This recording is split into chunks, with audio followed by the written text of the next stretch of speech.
আমরা বাংলাদেশ জাতীয়তাবাদী CNG autorickshaw শ্রমিক দল বি ২৭৭ নাম্বার নোয়াখালী জেলার পক্ষ থেকে এসেছি আপনাদেরকে দাওয়াত দেওয়ার জন্য।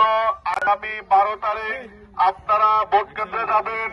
নোয়াখালীর মাটি ও মানুষের নেতা আলহাজ মোহাম্মদ শাহজাহান ভাই 4 বার নির্বাচিত সাবেক সংসদ সদস্য।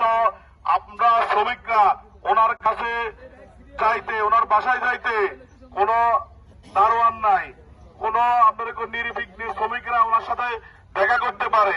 আমরা আশা করি আমরা শ্রমিকের ভোট, আমাদের সিএনজি শ্রমিকের ভোটগুলা অবশ্যই আমরা ধানের শীষের পক্ষে পাবো, আলহাজ মোহাম্মদ শাহজাহান ভাইয়ের পক্ষে পাবো। কি ভোট দিবেন তো আপনারা? শাহজাহান ভাই আপনাদেরকে সালাম দিছে।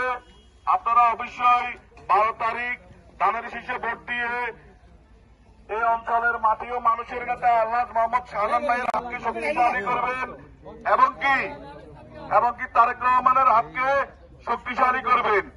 এই আশা ব্যক্ত রেখে আমরা চলে যাচ্ছি মাইক দিতে।